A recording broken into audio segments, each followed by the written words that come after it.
Administrator, and my time is up. Thank you. Ms. Lemus from Wyoming. Well, thank you, Mr. Chairman. Yeah, I'd like to talk about Wyoming, too. Thank you for being here, Administrator Jackson. And my first topic is the one that was just discussed by a gentleman who lives 2,000 miles away.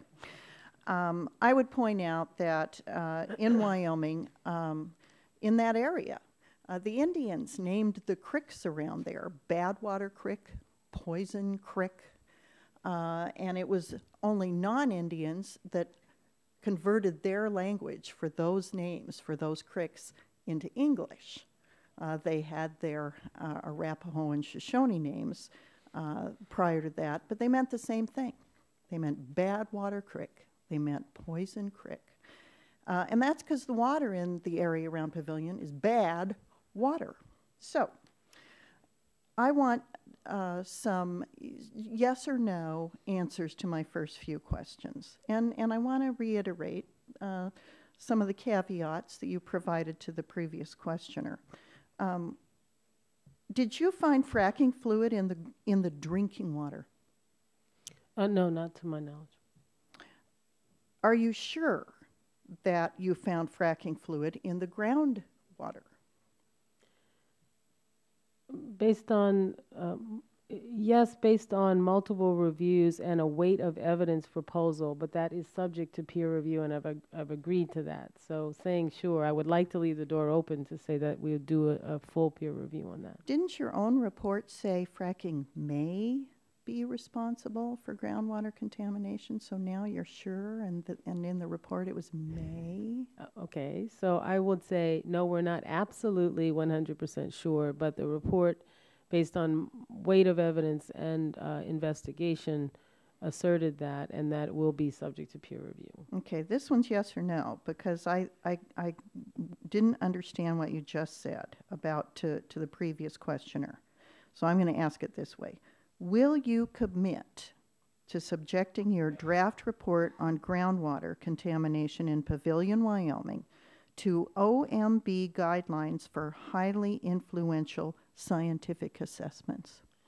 Yes, we have, although we it is not classified as an HISA. We are using so those. Really it's not. So your answer is no. No, we're treating it as though it is. But we are committing to mean? doing it. Is it a peer review? Yes, ma'am. Well, but that's different, I think you're telling me, from using OMB guidelines for no, ma'am. We will use the guidelines. Assessment. Yes, okay, we will. You're going to use those guidelines, the OMB guidelines.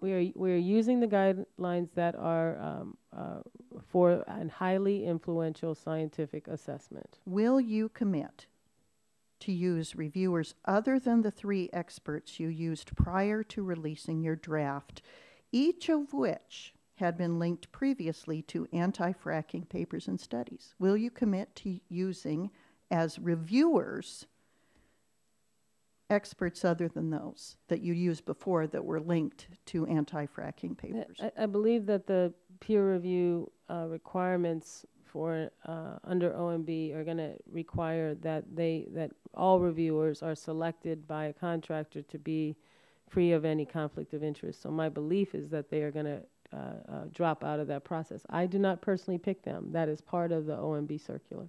Well, thank you very much. So you're adding funding to study fracking. As I understand it, if you cross agencies, the administration's looking at about $45 million for a coordinated expanded study, including Department of Energy, Department of the Interior. And is this going to expand beyond fracking? Because you mentioned air quality. So now are you going into the entire process of unconventional shale drilling, not just fracking itself? Well, it looks at unconventional drilling and operations associated with it. So doesn't that already happen in state and federal permitting processes? It certainly does, but there are some questions about the amount. For example, there's been a study just came out maybe a couple days ago saying how much is unknown about how much methane leaks during gas production. And so those are the kinds of questions that will be asked. And the 45 million, just to clarify, is not all in EPA's budget. I think you said that.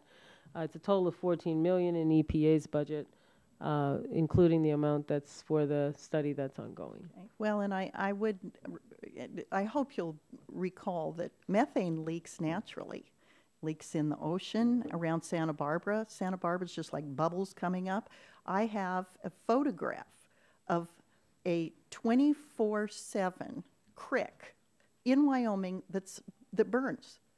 Here's the creek, and here's a fire on top of it. It's a natural methane seep through the creek. I mean, these things just occur naturally. Yes, of course, we want the OMB review according to OMB standards. But it has been enormously frustrating since December when the draft non-peer-reviewed report was issued to see how many people have jumped to conclusions. So I do appreciate that when you were speaking with the previous questioner, that you shared the caveats, that it was not drinking water that was contaminated, it was groundwater that you investigated. There is contaminated drinking water there. We don't know if it came from fracking, but it might have come from Bad Creek or Poison Creek, and that our state that cares deeply about its citizens and its environment is working very, very hard to get clean drinking water right now, even as we speak, to the people in Pavilion, Wyoming. Now I want to shift over to haze issues. The Clean Air Act requires states to develop plans that are called state implementation plans. Now, you've been moving down a path to reject, at least in part, most Western states' state implementation plans and putting in place a federal implementation plan that federalizes regional haze programs. So that requires retrofitting of coal-fired plants with extremely expensive selective catalytic reductions. So I've got these letters, and they're signed by, and we're concerned about it in the West. And just to show you that our colleagues in the majority party, meaning the majority party in Washington, your party, including Jared Polis, Diana DeGette, Max Baucus, John Tester, Mark Udall, Kent Conrad, Michael Bennett, Tim Johnson, Jim Matheson, and Ed Pastor, all Democrats, were gracious enough to allow their Republican colleagues to join them on a letter to you expressing our deep concern about the fact that you plan to propose regional haze federal implementation plans in our states. How are you implementing the required fiscal year 12 appropriations bill that the EPA work in cooperation with the states on developing the regional haze programs?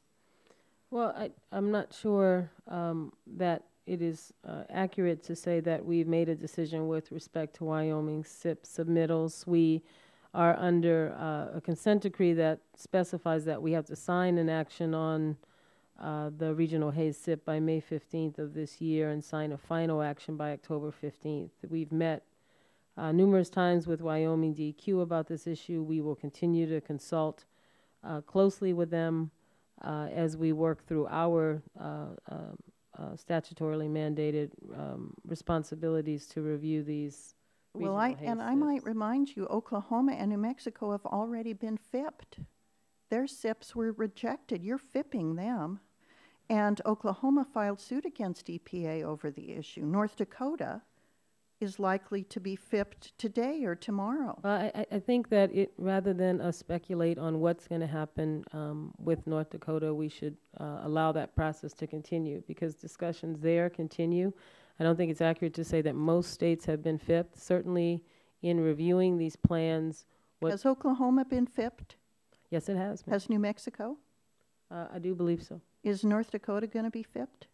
As I said, that decision, I think it's due tomorrow or Friday, and it will be out, right, and we'll all be able to discuss it then. Is it the EPA's policy that the use of selective catalytic reductions must be used despite the flexibility granted to you in the Clean Air Act, and despite the fact that in many cases the use of these catalytic reductions don't even impact visibility.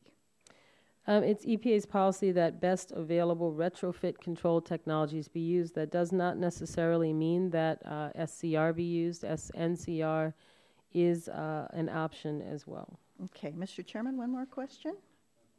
Okay. Tier 3. I'm hearing conflicting reports. Can you tell me if your proposed Tier 3 regulations include changes to the vapor pressure regulatory structure? We or don't. Is it just sulfur? Oh, excuse me, Mrs. Yeah, Lummis. excuse me. We don't have proposed Tier 3 regulations.